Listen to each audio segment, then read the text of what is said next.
లేని గొప్పతనం ఉందని చెబితే ఉన్న గొప్పతనం కాస్త పోతుంది.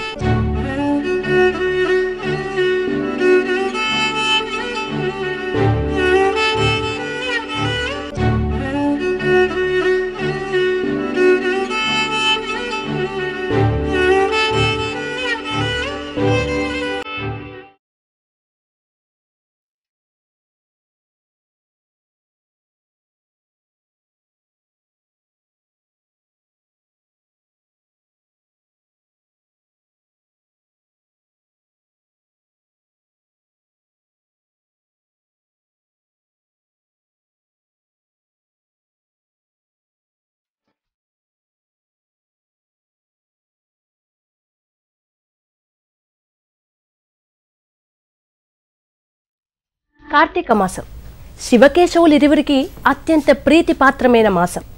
మరి అటువంటి పవిత్రమైన ఈ కార్తీక మాసంలో భక్తులు ఎటువంటి నియమాలను ఆచరించవలసి ఉంటుంది, అసలు ఈ కార్తీక మాస వైశిష్ట్యం ఏంటి, ఇలాంటి అనేక విషయాల్ని మనకు తెలియజేయడానికి ఈరోజు మనతో పాటు ఉన్నారు ప్రముఖ ఆధ్యాత్మికవేత్త, ప్రవచనకర్త కాటేపల్లి లక్ష్మీ నరసింహమూర్తి గారు. అలాగే అనేక అద్భుతమైన ఆధ్యాత్మిక గీతాలని సుమధురంగా ఆలపించడానికి మనతో పాటు ఉన్నారు ప్రముఖ గాయని దర్భా సాయి ప్రణవి గారు. మరి ఆలస్యం చేయకుండా కార్యక్రమం ప్రారంభిద్దాం. నమస్కారం మూర్తి గారు. నమస్కారం ప్రణవి గారు. ముందుగా ఒక మంచి భక్తి గీతంతో ఈ కార్యక్రమాన్ని ప్రారంభిద్దాం. ముందుగా డాక్టర్ మంగళంపల్లి బాలమురళీకృష్ణ గారు పరమేశ్వరుని మీద కంపోజ్ చేసిన ఒక రాగమాలికతో స్టార్ట్ చేస్తాం. తప్పకుండా.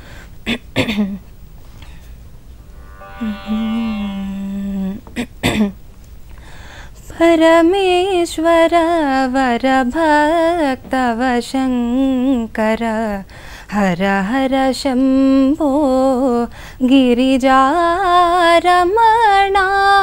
పరమేశ్వర వర భక్తవ శంకర హర హర శంభో గిరిజారమణ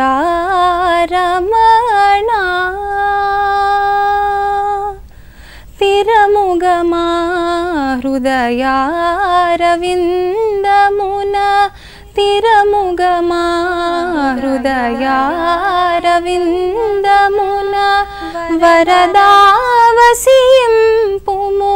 ప్రణతులివే పరమేశ్వర వరభక్తవ శంకర హర హర శంభో గిరిజారమణ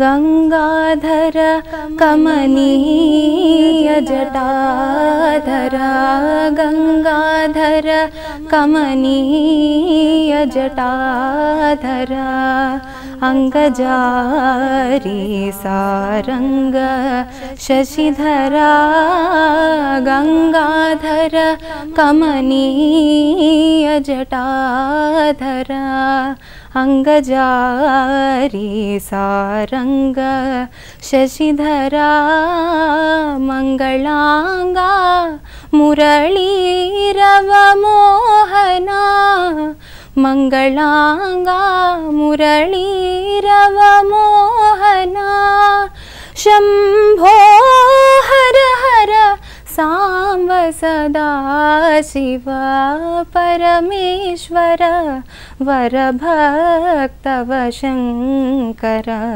హర హర శంభో గిరిజారమణ.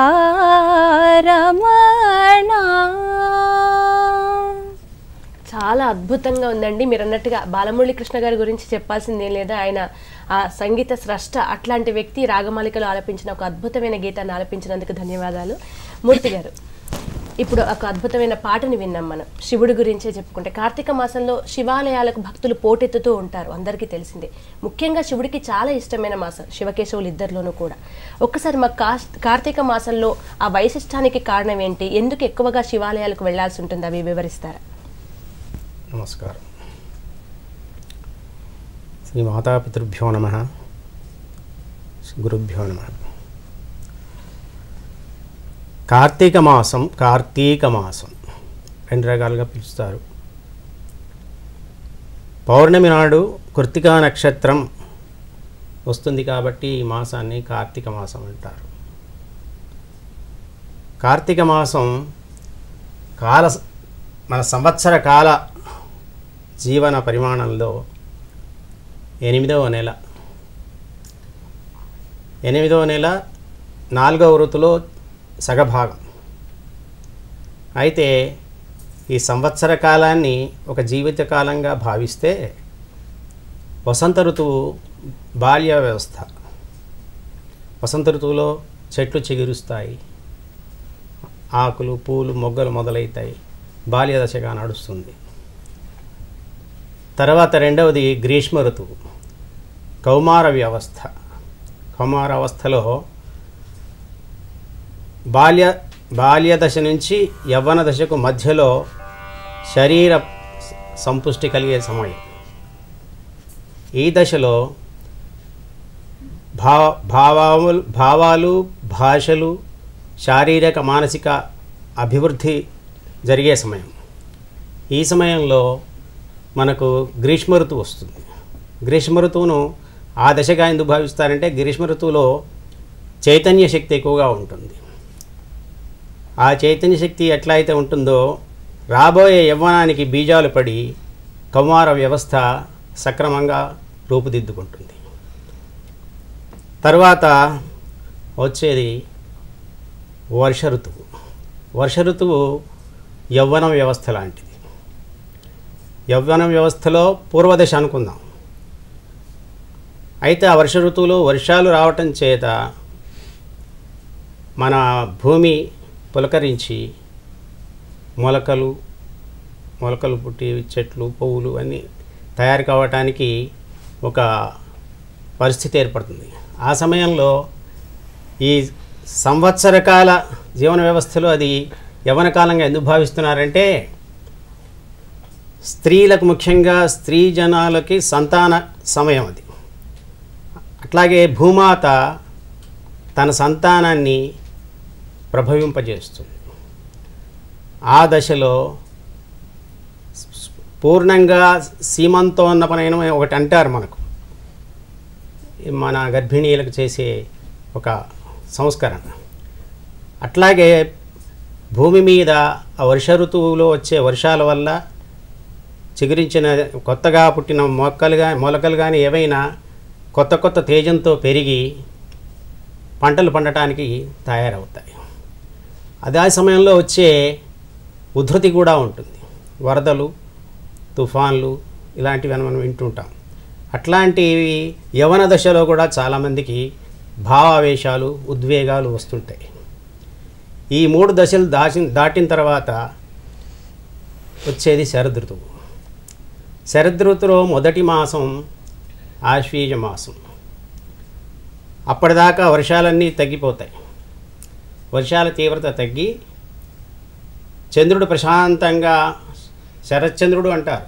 శరత్కాలంలో చంద్రుడి కాంతి అమృతవర్షిణి, అమృతం కురుస్తుంది చంద్రుడు. ఆయన అమృత కిరణుడు అంటారు. అందుకే ఆ దశలో అమృత కిరణుడి యొక్క కిరణాలు పడి అందరికీ చాలా ఆహ్లాదకమైన వాతావరణం ఏర్పడడానికి ప్రారంభమవుతుంది ఆశ్వీజ మాసంలో. అందుకే అప్పటిదాకా ఉన్న వరదలు వల్ల వచ్చిన కష్టాలు కానీ, పంటలకు వచ్చిన చీడలు కానీ అన్నీ పోయే విధంగా మనం శరన్నవరాత్రులు చేసుకుంటాం.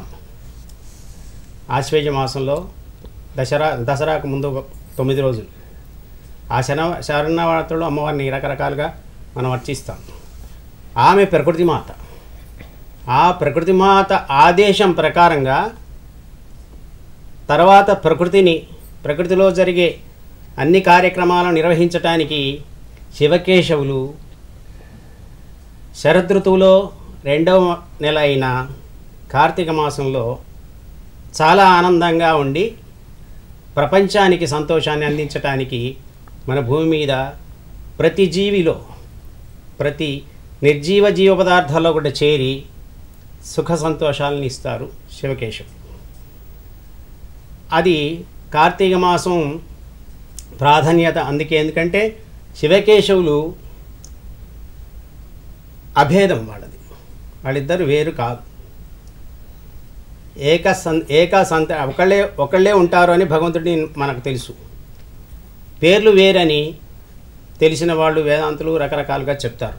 అది కూడా నిజమే. అయితే ఎన్నో రూపాలుగా మనం ప్రతి జీవి దైవరూపమే, ప్రతి జీవిలో దైవశక్తి ఉంటుంది. ఆ రకంగా శివకేశవులు అభేదంగా ఉండటానికి మనం కొన్ని మాటలు మాట్లాడుకుందాం. పేరుకే వేరు. శివాయ విష్ణురూపాయ శివరూపాయ విష్ణవే. శివస్య హృదయం విష్ణు విష్ణుశ్చ హృదయం శివ. శివుడు విష్ణువు, శివుడి రూపమే విష్ణు రూపము, విష్ణు రూపమే శివుడు. విష్ణువు అంటే సర్వవ్యాపకత్వం, అంతటా వ్యాపించిన వాడు విష్ణువు. శివం అంటే శుభం, శుభం కలుగజేసేవాడు శివుడు. అంతటా వ్యాపించి శుభాలు ఇస్తారు కాబట్టి శివుడు కేశవుడు వేరు కాదు. అది మన భావన. ఎవరికి తోచిన విధంగా మనం ఇప్పుడు చాలా చోట్ల చూస్తుంటాం.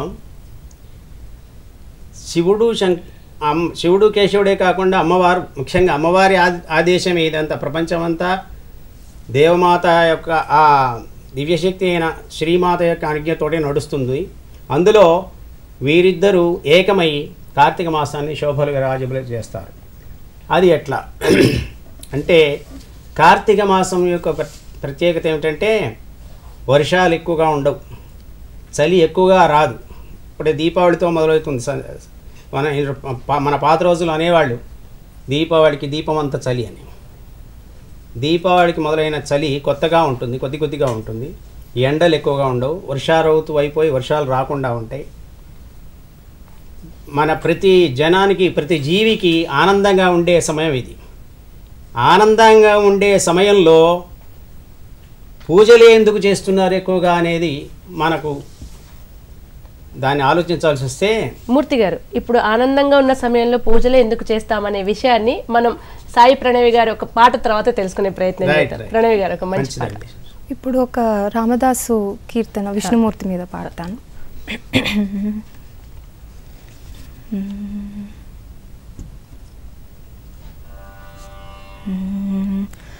గరుడ గమన రారా నను నీ కరుణ నేలుకోరా, గరుడ గమన రారా నను నీ కరుణ నేలుకోరా, పరమ పురుష ఏ వెరపు లేక నీ మరుగు జొచ్చి తిని అరమర సేయక, గరుడ గమన రారా నను నీ కరుణ నేలుకోరా, పరమ పురుష ఏ వెరపు లేక నీ మరుగు జొచ్చి తిని అరమర సేయక, గరుడ గమన రారా, పాల కడలి శయనా దశరథ బాల జలజ నయనా, పాల కడలి శయనా దశరథ బాల జలజ నయనా, పాల ముంచినను నీట ముంచిన పాలబడి తిని కజాలము సేయగ, గరుడ గమన రారా నను నీ కరుణ నేలుకోరా, గరుడ గమన రారా,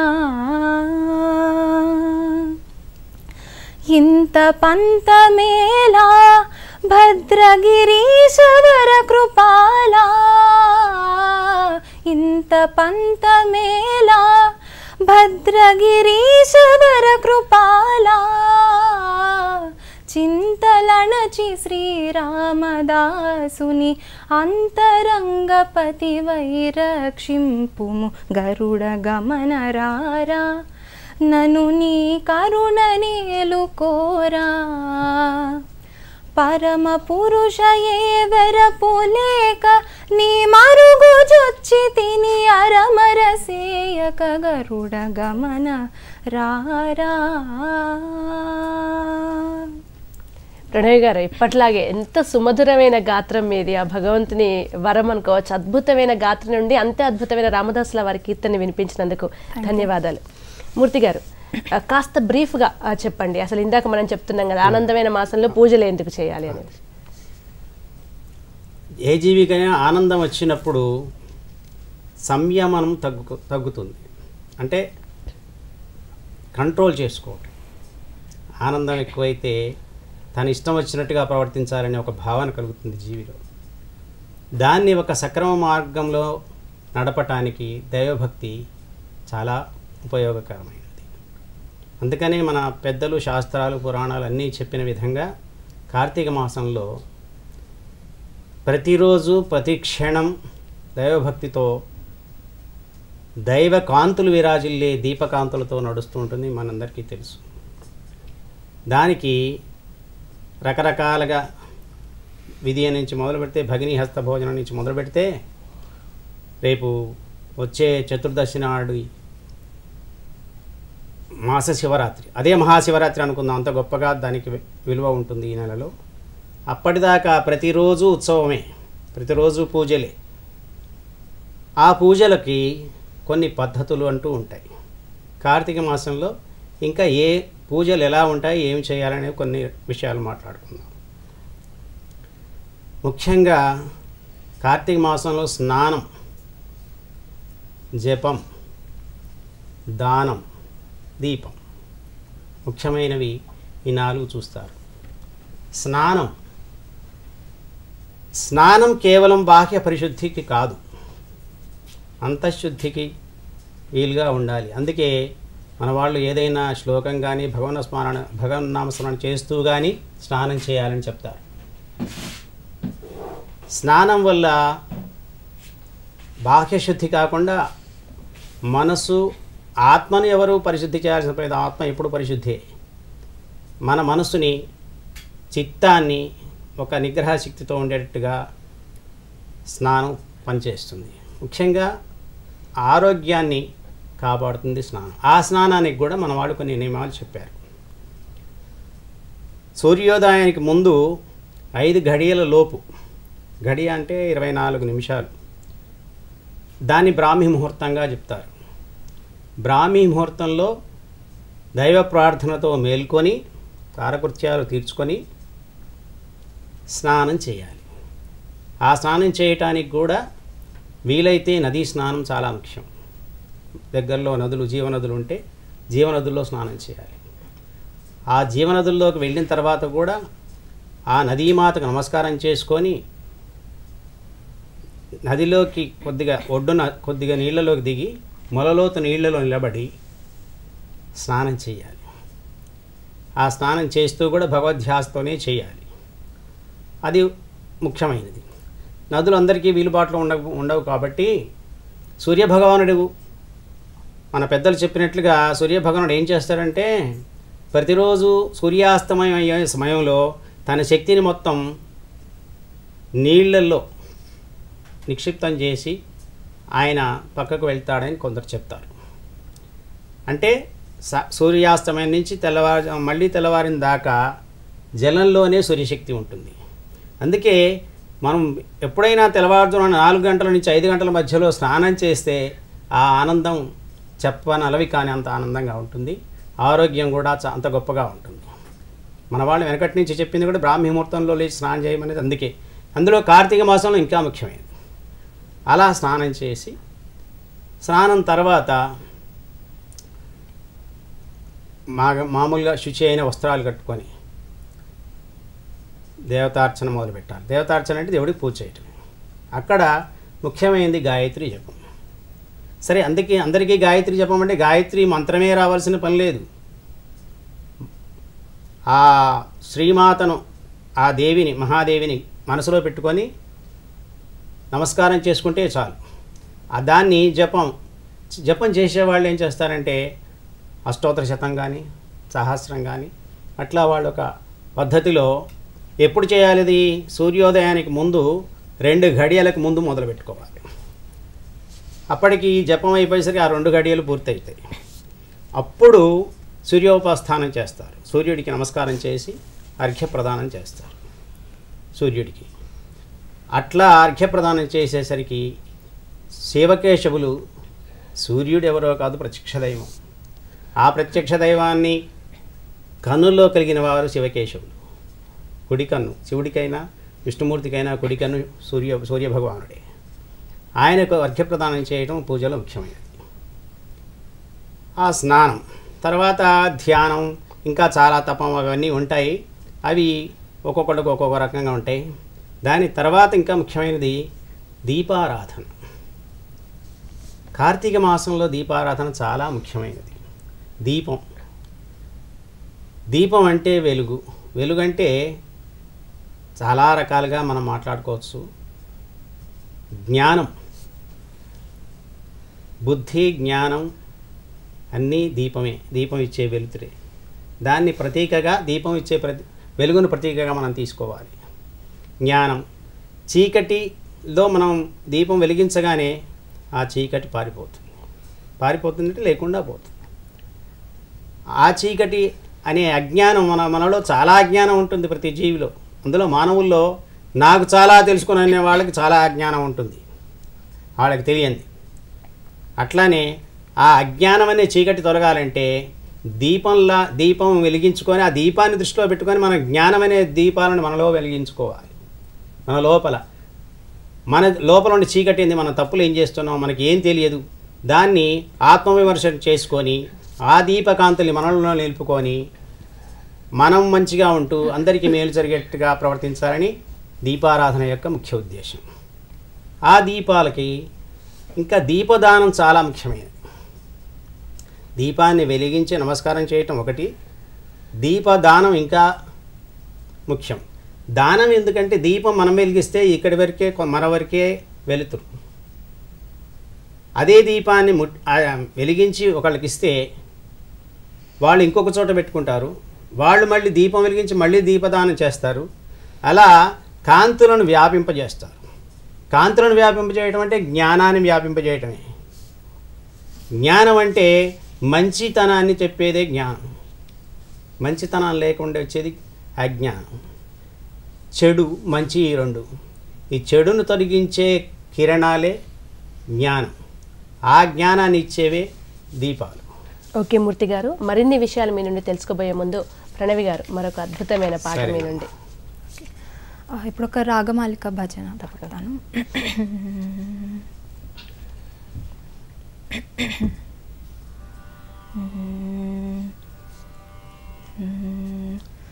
శివ రామ కృష్ణ గోవింద నరహరి నారాయణ కాశీ విశ్వనాథ నారాయణ నరహరి గోవింద కృష్ణ రామ శివ శివ రామ కృష్ణ గోవింద నరహరి నారాయణ కాశీ విశ్వనాథ శివ రామ కృష్ణ పండరీపురవాస శ్రీ పాండురంగ చిదంబరీశ శ్రీ నటరాజా పండరీపురవాస శ్రీ పాండురంగ చిదంబరీశ శ్రీ నటరాజా నాథ జనపాలక నవగ్రహ రూపా పార్వతీ సుకుమార గణపతి స్కంద శివ రామ కృష్ణ కామాక్షి మీనాక్షి కాశీ విశాలాక్షి జగదంబ శారద లక్ష్మీ గౌరీ కామాక్షి మీనాక్షి కాశీ విశాలాక్షి జగదంబ శారద లక్ష్మీ గౌరీ భువనేశ్వరి రాజరాజేశ్వరి భువనేశ్వరి రాజరాజేశ్వరి భువనేశ్వరి రాజరాజేశ్వరి భువనేశ్వరి పరమేశ్వరి అఖిలాండేశ్వరి ఆది పరాశక్తి అఖిలాండేశ్వరి శివరామకృష్ణ గోవింద నరహరి నారాయణ కాశీ విశ్వనాథ శివరామకృష్ణ. అద్భుతంగా పాడారు ప్రణవి గారు. మీ గాత్ర మాధుర్యం గురించి మళ్ళీ ప్రత్యేకంగా చెప్పాల్సిన పని లేదు. కానీ సాహిత్యంలో మూర్తి గారు చెప్పినట్టుగా రూపాలు వేరైన భగవంతుడు ఒక్కడని, శివకేశవుల్ని, జగజ్జనని అందరినీ ఒకే పాటలో భజనలు వినిపించినందుకు ధన్యవాదాలు.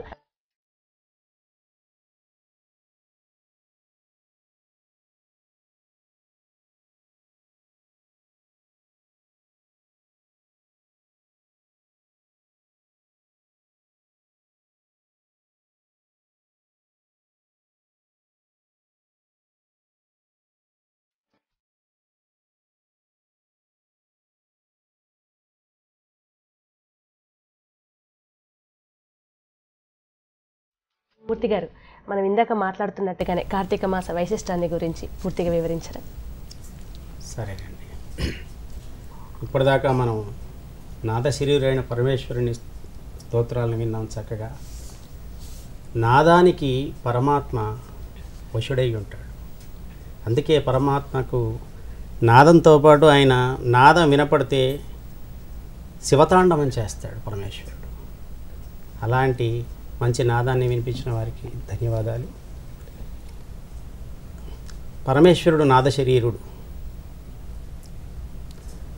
నాద తనుమనిషం శంకరం నాద తనుమనిషం శంకరం నమామి మే మనసా శిరసా నాద తనుమనిషం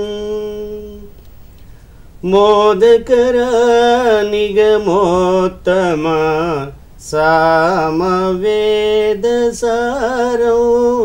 వారం వారం నాద తనుమనిషం సద్యోజాతాది పంచవక్త్రజ సరిగమపదనీవర సప్తస్వర విద్యాలోలం విదళితకాలం సద్యోజాతాది పంచవక్త్రజ సరిగమపదనీవర సప్తస్వర విద్యాలోలం విదళితకాలం విమలహృదయ త్యాగరాజపాలం నాద తనుమనిషం. శివకేశవులిద్దరూ నాదప్రియులే. ఆ నాదప్రియుడిని మనం తలుచుకున్న ఈరోజు చాలా శుభప్రదంగా భావిస్తున్నాను. మన కార్తీక మాస విశేషాల్లోకి పోతే ధాత్రీ నారాయణ పూజ. ధాత్రి అంటే ఉసిరి చెట్టు, ఆమలకు.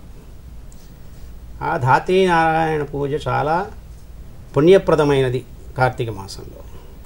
అందుకని శివకేశ్వరుని ఒకే చోట పూజించే విధంగా ఉసిరి చెట్టు దగ్గర తులసి మన కోటను అక్కడ పెట్టుకొని అక్కడ పూజ చేయటం, అక్కడ దీపారాధన చేసి అక్కడ దీపదానాలు చేయటం మన వాళ్ళకి చాలా మంచి సంప్రదాయం ఉంది. ఉసిరి చెట్టు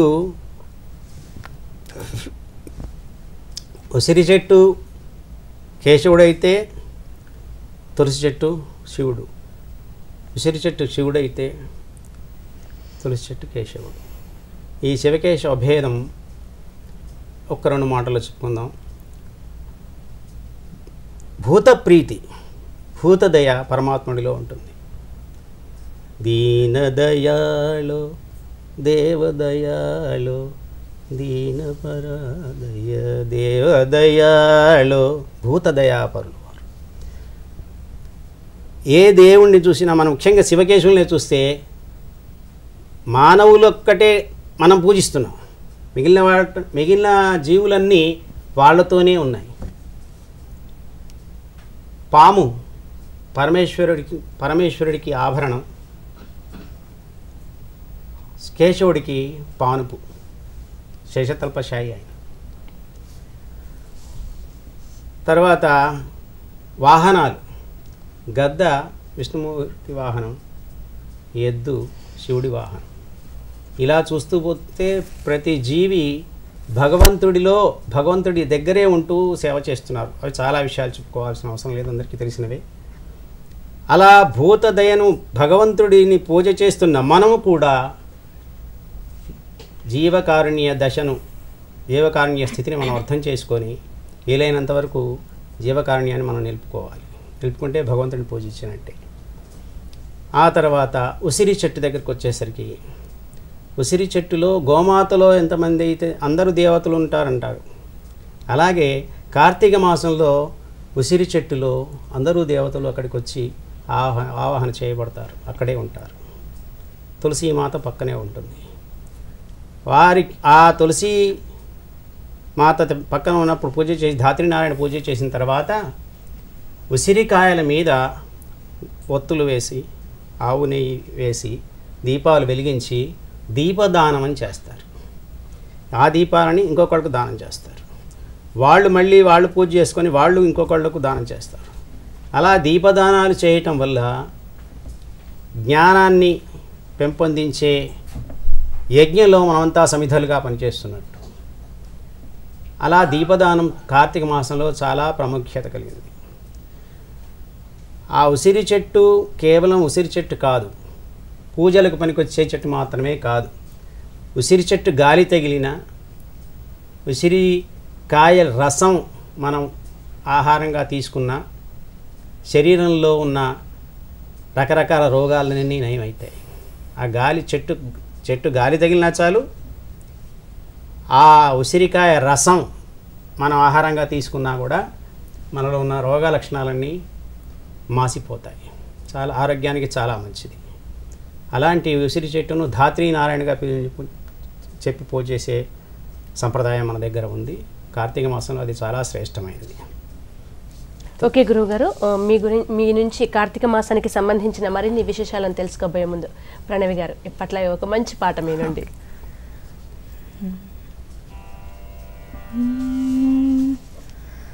గంగ జటాధర గౌరీ శంకర గిరిజా మనోరమణ జయ మృత్యుంజయ మహదేవ మహేశ్వర మంగళ శుభచరణ. గంగ జటాధర గౌరీ శంకర గిరిజా మనోరమణ జయ మృత్యుంజయ మహదేవ మహేశ్వర మంగళ శుభచరణ. నందివాహన నాగభూషణ నిరుపమ గుణ సదనా నందివాహన నాగభూషణ నిరుపమ గుణ సదనా నటన మనోహర నీలకంఠ సాయి నటన మనోహర నీలకంఠ సాయి నీరజదళ నయన. గంగ జటాధర గౌరీ శంకర గిరిజా మనోరమణ జయ మృత్యుంజయ మహదేవ మహేశ్వర మంగళ శుభచరణ. శిష్ట శుభంకర దుష్ట భయంకర చర్మాంబరధర సాయి శివా పరమ కృపాళు దీన దయాళు పార్వతి రమణనే సాయి శివా ఈశ మహేశ ఫణేశ శివ సాయిశ మహేశ ఫణేశ శివ సురముని నుత చరణ. గంగ జటాధర గౌరీ శంకర గిరిజా మనోరమణ జయ మృత్యుంజయ మహదేవ మహేశ్వర మంగళ శుభచరణ. నందివాహన నాగభూషణ నిరుపమ గుణ సదనా నటన మనోహర నీలకంఠ సాయి, నటన మనోహర నీలకంఠ సాయి, నీరజ దళనయన. చాలా అద్భుతంగా ఉందండి. శివుడికి సంబంధించిన మరొకటి చక్కటి కీర్తన పాడారు మీరు. ధన్యవాదాలు. మూర్తి గారు, మనం ఇంకా కార్తీక మాస వైశిష్టం దగ్గరికి వచ్చేసరికి మీరు ఇందాక ఉసిరి చెట్టు ప్రాధాన్యత గురించి వివరిస్తున్నారు. చలికాలంలో ఉసిరికి చాలా సంబంధం ఉంటుంది అంటున్నారు. ఎందుకంటే చలికాలం చర్మానికి సంబంధించిన వ్యాధులు, ఆధ్యాత్మిక ప్రతి కోణంలోనూ సామాజిక అంశాలు లేదా జీవులకు మంచి చేసే అంశాలు ముడిపడి ఉంటూ ఉంటాయి. దాని గురించి కాస్త మాకు వివరిస్తూ ఉంటారు. ఇంతకుముందు చెప్పుకున్నట్టుగానే ఉసిరి చెట్టు యొక్క గాలి కానీ, ఉసిరికాయ రసం కానీ ప్రతి జీవికి, ముఖ్యంగా మనం మానవులుగా మాట్లాడుకుంటే మనకి చాలా ఆరోగ్యకరమైనది. మన వాళ్ళు భోజనం చేసే ముందు మొదటి ముద్ద ఉసిరికాయ పచ్చడితో కానీ కొద్దిగా ఒక ముద్ద తింటే చాలా ఆరోగ్యకరమని మన పెద్దలు చెప్తారు. అది ఇప్పటికీ నిజమని రుజువైంది. అలాగే ఉసిరియే కాదు, ప్రకృతి మాతలో ఉన్న ప్రతి చెట్టు ఔషధమే. కార్తీక మాసంలోనే ఉసిరి చెట్టుకి ఎందుకు ప్రాధాన్యత ఇచ్చారంటే శివకేశవులకి ఇష్టమైన చెట్టుగా చెప్తారు ఉసిరి చెట్టుని. ఆ తర్వాత పూలు, పూజకు పూలు అవసరమే. మామూలుగా శివుడికేమో అభిషేక ప్రియో శివ, అలంకార ప్రియో విష్ణు. శివుడికి 4 చుక్కలు నీళ్లు వేసి హరా శివ అంటే ఆనందిస్తాడు. విష్ణువు అలంకార ప్రియుడు, అలంకారం చేయాలి. ఎందుకంటే ఆయన వక్షస్థంలో లక్ష్మీదేవి ఉంటుంది. అమ్మవారు ఎక్కడున్నా అలంకారం ఉండాలి. మరి శివుడికి లేదంటే శివుడికి అర్ధభాగమే ఉంది. ఆ అర్ధభాగంలో అలంకారాలు ప్రపంచమే ఉంటుంది ఆయనకి. అందులో శివుడు పంచభూతాత్మకుడు. పృథివ్యాపస్తేజో వాయురాకాశాత్, పంచభూతాలు ఇవి. పృథివీ, భూమి, ఆపహ నీరు, తేజ అగ్ని, వాయు గాలి, ఆకాశం. ఆకాశం అంటే శూన్యం, అందులో గాలి కూడా ఉండదు. మన శరీరంలో ఇవన్నీ ఉన్నాయి. మన శరీరంలోకి ఎట్లా వచ్చాయంటే పరమాత్మ యొక్క దేహం నుంచి మనమంతా వచ్చాం కాబట్టి మనకు వచ్చాయి. పరమాత్మ శరీరంలో అగ్ని, మామూలుగా భూమి ఏమో భూపాదవు. ఇంకా శివకేశవుల గురించి ఏకత్వం చూపించాలంటే ఇందులో మా విష్ణు సహస్రనామాల్లో స్తోత్రంలో ఒక పాదంలో భూపాదవు, భూమి పాదాలు. ఎవరికి? పరమేశ్వరుడు కానీ విష్ణుమూర్తి కానీ ఎవరైనా. ఎస్య నాభిర్వియద్, నాభి ఏమో అంతరిక్షం, ఆకాశం. అనల చంద్ర సూర్యోచ నేత్ర, అనలం అగ్ని, చంద్రుడు సూర్యుడు 3 నేత్రాలు. విష్ణుమూర్తికి కూడా ఆ మాట చెప్పారు. ఇంకా ఇంతకన్నా భేద సూత్రం ఏముంటుంది? కాకపోతే ఏంటంటే మన స్తోత్రాలు చదువుకుంటున్నాం, అందులో మనకి అంతరార్థాలు పూర్తిగా తెలియకపోవచ్చు, కానీ వారు నిక్షిప్తం చేసే పెట్టారు. అనల చంద్ర, అనలం అగ్ని, చంద్రుడు సూర్యుడు. రవి చంద్రుడు విష్ణుమూర్తి కళలో ఉంటారని మనం చెప్పుకుంటున్నాం. పరమేశ్వరుడికి 3వ నేత్రం కూడా ఉంటుంది, అది అగ్ని నేత్రం. సూర్యుడేమో తేజస్సునిస్తాడు, శక్తినిస్తాడు, చైతన్యాన్ని ఇస్తాడు. చంద్రుడు ఆనందాన్ని ఇస్తాడు, ఆరోగ్యాన్ని ఇస్తాడు, ఆయుష్నిస్తాడు, అమృతకిరణుడు కాబట్టి. ఈ రెండిట్లో నడుస్తున్న జీవులకు వ్యతిరేకంగా పనిచేసే ఏమన్నా వచ్చినా విలయం సృష్టించాలంటే పరమేశ్వరుడు 3వ కన్నును తెరుస్తాడని మనం వింటుంటాం. అవును. ఈ సూర్య చంద్ర అగ్నినేత్రులుగా ఉన్న పరమేశ్వరుడికి కానీ విష్ణుమూర్తికి కానీ, విష్ణుమూర్తికి మనకు 3వ కన్నుగా చెప్పరు, కానీ ఆయన ప్రపంచ వ్యాప్తి. శివుడు వ్యోమకేశుడు అంటారు. వ్యోమకేశుడు అంటే అంతరిక్షం నిండా ఆయన కేశాలే. అంటే ప్రపంచం మొత్తం ఆయన శరీరం మొత్తం ప్రపంచమే ఆయన శరీరమే ప్రపంచం. అందులో వ్యోమకేశుడు ఆకాశగంగని నేల మీదకి తీసుకురావటానికి మనం మామూలుగా కథలో చెప్పుకుంటే ఎంతో కష్టపడ్డాడు పాపం, ఆయన అంతా నిలబడ్డాడు, అది చెప్పుకుంటాం. అది నేను తప్పనట్లేదు, అది కరెక్టే. అది ఒక మామూలుగా వ్యక్తిగా చేసి మనకు ఆదర్శం చూపించారు. కానీ అక్కడి నుంచి ఇక్కడి దాకా ఆయన జటలే ఉన్నాయి. వ్యోమకేశుడు ఆయన. అక్కడి నుంచి కిందికి వచ్చిన గంగమ్మ తలకెక్కింది, తల మీద నింటారు. అదే గంగమ్మ హరిపాదాల్లో పుట్టింది. అక్కడ సమానత్వమే. తర్వాత ఆ శివకేశవుల యొక్క ఈ నేత్రాలు కానీ గంగమ్మ కానీ ప్రపంచాన్ని బతికించటానికి అన్ని రకాల సుఖ సంతోషాలను అందించడానికి కాపాడటానికి పరమేశ్వరుడి కృపగా మనం భావించాలి. ఈ కార్తీక మాసంలో మనకి ఇంకా ముఖ్యమైనవి దానాలు, దీపదానాల తర్వాత ఇంకా దానాలు కొన్ని ఉన్నాయి. అందులో ముఖ్యమైన దానం కన్యాదానం. కార్తీక పురాణంలో చాలా రకాల విషయాలు ఉంటాయి. అందులో అంబరీషుడు కానీ అజామిళుడు కానీ భక్తికి దూరం అయ్యి బాధలు పడి తెలిసో తెలియకో కార్తీక దీపాన్ని ముట్టించినందుకు వాళ్ళు మోక్షాన్ని పొందారు. అలా చాలా కథలు ఉన్నాయి. అవన్నీ మనకు చాలా విషయాలు తెలియజేస్తాయి. తప్పకుండా గురువు గారు, మరిన్ని విషయాల్ని తెలుసుకోబోయే ముందు ప్రణవి గారు మరొక అద్భుతమైన పాట. ఓకే.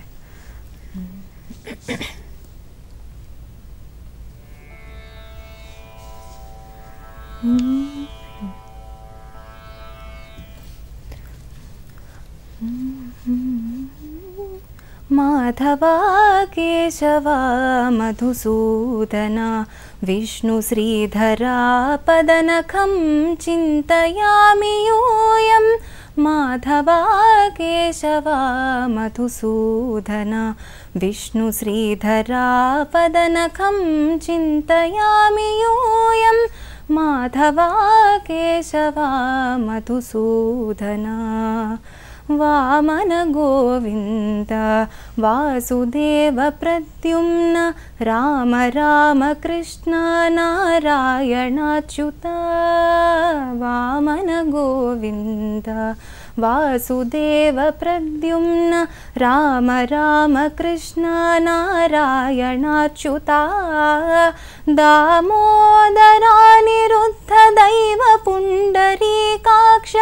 దామోదరానిరుద్ధ దైవ పుండరీకాక్ష. నామత్రయాధీశ నమో నమో. దామోదరానిరుద్ధ దైవ పుండరీకాక్ష. నామత్రయాధీశ నమో నమో. మాధవా కేశవా మధుసూదనా విష్ణు శ్రీధరా పదనఖం చింతయామి యూయం. మాధవా కేశవా మధుసూదనా విష్ణు శ్రీధరా పదనఖం చింతయామి యూయం. చాలా బాగా పాడారు ప్రణవి గారు. చాలా మందికి తెలిసిన కీర్తన అయినప్పటికీ మీ గొంతులో మరికొంచెం కొత్తగా కనిపించింది, మాకు వినిపించింది. ధన్యవాదాలు. మూర్తి గారు, కార్తీక మాసంలో మనం ఎక్కువగా చూసేది వనభోజనాలు. అసలు వనభోజనాలు ఎక్కువగా కార్తీక మాసంలో ఏర్పాటు చేయడానికి కారణం ఏంటి అంటారు? ఇంతకుముందే చెప్పుకున్నాం, దీపం చాలా ఏ ఋతువులో కానీ ఏ నెలలో కానీ వెలిగించిన దీపానికి ఆ నెల పేరుండదు. కానీ కార్తీక దీపంలో వెలిగించిన దీపానికి కార్తీక దీపం అని మంచిగా చెప్పుకుంటాం. అంత విలువైన దీపం అంటే మనం అనుకున్నాం కదా, కాంతితోటి అన్ని చెడును తొలగించి మంచిని కలగజేయాలి. చెడును తొలగించాలి అంటే మనలో ఉన్న భావాలలో ఉన్న భేదభావాలని, కోపతాపాలని తగ్గించి అందరూ సమిష్టిగా సహకారంతో జీవించాలి అనే సూత్రం అందులో నిమిడి ఉంది. అలా ఉన్నప్పుడు 10 మంది కలిస్తేనే ఆ భావాలు, భేదభావాలన్నీ తొలగుతాయి. ఎవరైనా ఇద్దరికి ఏదో విషయంలో పడకపోతే ఇద్దరూ ప్రశాంతంగా కూర్చొని ఎక్కడో చోట కలిసి మాట్లాడుకుంటే అది ఆ సమస్య తీరుతుంది. అలా తీరటానికి వచ్చే జ్ఞానాన్ని ఇచ్చేదే దీపం. ఆ దీపారాధనను కార్తీక మాసంలో వనభోజనాలని మనం ఒక కార్యక్రమం ఏర్పాటు చేసుకొని అందరం అక్కడికి చేరిన తర్వాత మొదట మనం చేది భోజనాలు కావు, భజనలు చేస్తాం, పూజలు చేస్తాం, తర్వాత దీపారాధన చేస్తాం. దీపారాధన చేసిన తర్వాతనే మనం భోజనాలు స్వీకరిస్తాం. కేవలం పేరుకే భోజనం, కానీ వనభోజనం అంటే సమష్టి భోజనం. అది అందరం కలిసి చేసే భోజనం.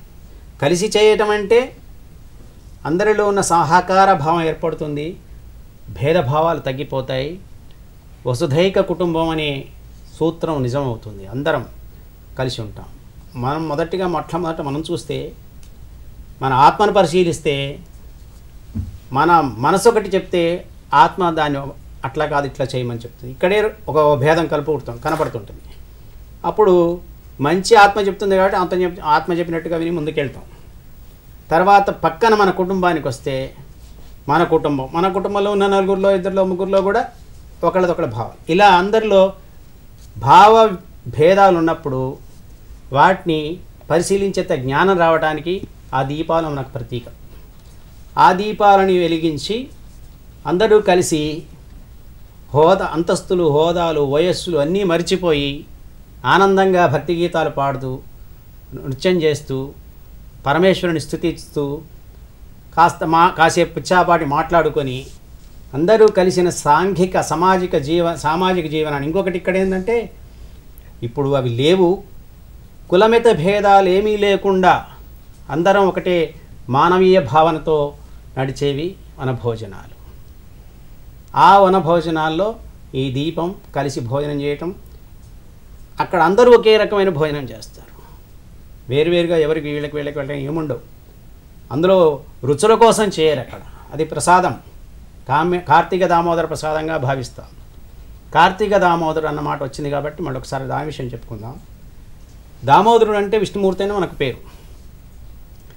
అసలు దామోదరుడు అనే పేరు ఎందుకు వచ్చిందంటే ఆయనకి దామం అంటే హారం, మాల.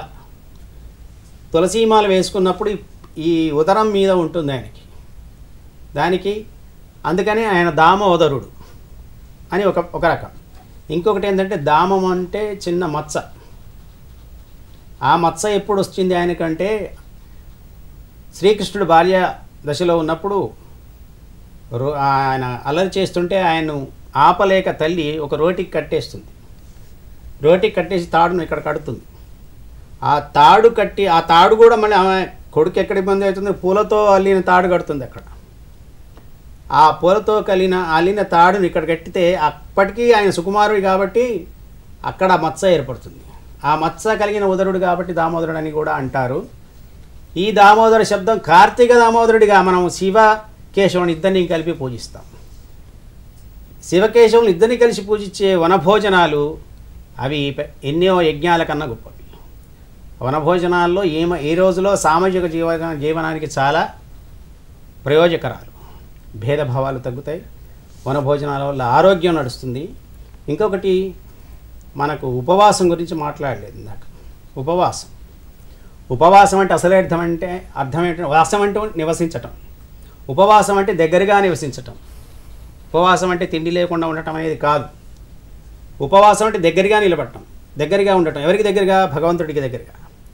భగవంతుడికి దగ్గరగా మన భావాన్ని ఉంచటం. మరి ఆ ఉపవాసం అని పేరు పెట్టి తినకుండా ఎందుకు ఉండారు అంటే ఆహారం ఎక్కువగా పడ్డ తర్వాత మన ధ్యాస భగవంతుడి మీద నిలబడదు. భగవంతుడి మీదే కాదు, ఆహారం తిన్న తర్వాత అరగంట తర్వాత కళ్ళు మూతపడతాయి, నిద్ర వచ్చేస్తూనే ఉంటుంది. మన మనసు, మన శరీరం మన చేతిలో ఉండదు, చైతన్యావస్థలో ఉండదు. అలా చైతన్యావస్థలో ఉండాలి అంటే ఆహారం ఎక్కువగా తీసుకోకుండా ఉండటం మంచిదని చెప్పి ఉపవాసం అని ఒక పేరు పెట్టారు. ఆ ఉపవాసం ఉన్నవాళ్ళు నేను తినకుండా సాయంత్రంగా ఉండాలంట ముఖ్యం కాదు. దేనికోసం ఉపవన్నమో ఆ ధ్యాసలో ఉండాలి. పరమేశ్వరుడు కార్తీక దామోదరుని ధ్యానించు, ఆ మనసులో అదే పెట్టుకొని ఆయన పురాణాలే చదువుకుంటూ ఆ భగవంతుడి లీలని చదువుతూ మనం గడిపితే శివుడు కానీ, కేశవుడు కానీ, కృష్ణుడు కానీ, ఎవరైనా రాముడైనా ఏదైనా భగవంతుడి చరిత్రలు చదువుకుంటూ గడిపితే ఆ ఉపవాసానికి మంచి ఫలితం ఉంటుంది. మన కార్తీక మాసంలో ఉపవాసాలకు 2-3 రకాల ఉపవాసాలు ఉన్నాయి. ఒకళ్ళేమో పూర్తి ఉపవాసం. ఈ నెల రోజులు అన్నం తినరు వాళ్ళు. సాయంత్రం దాకా ఉండి రాత్రికి ఏదో పండు తిని ఈ నెల రోజులు ఉపాహారాలతో గడుపుతారు. ఇంకొకళ్ళకేమో మధ్యాహ్నం అన్నం తింటారు, రాత్రికి పండ్లు తిని ఉంటారు. కొందరేమో నక్తం చేస్తారు. నక్తం అంటే రాత్రి ఉదయం నుంచి సాయంత్రం దాకా నిరాహారంగా ఉండి రాత్రిపూట భోజనం చేస్తారు. అది కూడా మునిమాపుణ్ణి. ఎప్పుడైనా భోజనం 7 గంటల తర్వాత భోజనం చేయడం ఆరోగ్యానికి మంచిది కాదు. ఎందుకంటే రాత్రిపూట జీర్ణశక్తి మందగిస్తుంది. ఆ జీర్ణశక్తి మందగించి అనారోగ్యాలు వస్తాయి. కాబట్టి ఉపవాసాలు చేసిన వారు కూడా వీలైనంత వరకు రాత్రి 2-3 గడియలు, సూర్యాస్తమైన తర్వాత 2-3 గడియల్లోపే మనం భోజనం చేస్తారు. అలా ఉపవాసానికి కార్తీక మాసంలో చాలా విశిష్టత ఉంది. ఈ వనభోజనాలు చేసేవాళ్ళం కూడా ఉదయం నుంచి సాయంత్రం దాకా ఏదో ఇలాంటి భగవత్ కార్యక్రమాల్లో, పూజల్లో, భజనల్లో గడుపుతూ సాయంత్రం పూట మనం భోజనం చేస్తాం. అయితే సూర్యాస్తమయం కాకుండా భోజనం చేస్తే దాన్ని ఛాయానక్తం అంటారు. అది కూడా నక్తం కిందకే వస్తుంది. కాబట్టి రాత్రి నీడ పడేటప్పుడు చేస్తారు కాబట్టి దాన్ని ఛాయానక్తం అని అంటారు. అప్పుడు భోజనం చేస్తారు. ఇలా వనభోజనాల వల్ల భక్తులలో అందరికీ భగవత్ శక్తి ప్రేరేపితమై దీపకాంతి వల్ల వచ్చే జ్ఞాన సంపద పెరిగి అందరూ సంతోషంగా సుఖంగా ఉంటారు. ఓకే మూర్తి గారు. ప్రణవి గారు, మీ నుంచి మరొక పాట. ఓకే, ఇప్పుడే వనభోజనాల గురించి మాట్లాడుకున్నాం కాబట్టి మేము వనభోజనాలకి కార్తీక మాసంలో వెళ్ళినప్పుడు ఎక్కువగా చెప్పుకునే ఒక శివుడి మీద ఒక భజన. తప్పకుండా.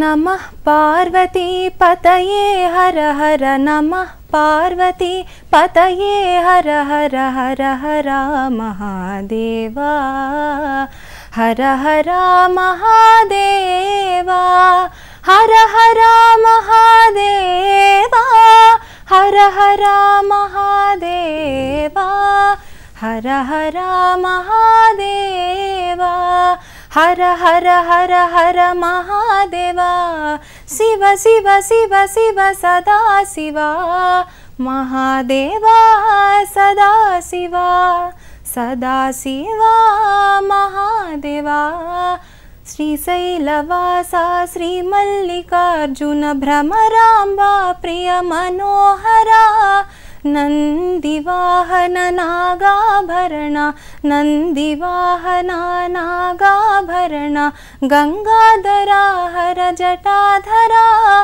గంగాధరా జటాధరా జటాధరా గంగాధరా నమః పార్వతీ పతయే హర హర హర హర మహాదేవా హర హర మహాదేవా ఢం ఢం ఢం ఢం ఢమరు భజే ఢం ఢం ఢం ఢం ఢమరు భజే భం భం భం భం పశుపతే భం భం భం భం పశుపతే గణ గణ గణ గణ ఘంటా భజే గణ గణ గణ గణ ఘంటా భజే భోలా నాదా ఉమాపతే భోలా నాదా ఉమాపతే ఉమాపతే పశుపతే పశుపతే గౌరీపతే నమః పార్వతీ పతయే హర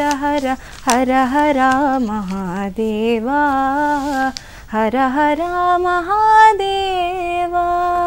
ప్రణవి గారు, అద్భుతమైన పాట అండి. ఇది కాదు, ప్రోగ్రామ్ స్టార్టింగ్ నుంచి కూడా ఎన్నో ఆధ్యాత్మిక గీతాల్ని, భక్తిభావాన్ని పెంచే విధంగా అద్భుతంగా ఆలపించినందుకు ధన్యవాదాలు. అలాగే మూర్తి గారు, కార్తీక మాసానికి సంబంధించి వనభోజనాలు అయితేనేమి, ఉసిరి విశిష్టత, ఇలా భగవంతుడు ఏకరూపం అని చెప్పడం అయితేనేమి, ఎన్నో విషయాల్ని మా ప్రేక్షకుల్ని తెలియజేసినందుకు ధన్యవాదాలు. చూసారు కదండి, ఇది ఇవాల్టి కార్యక్రమం. మరో కార్యక్రమంలో మళ్ళీ కలుసుకుందాం. అంతవరకు సెలవు మరి. నమస్కారం.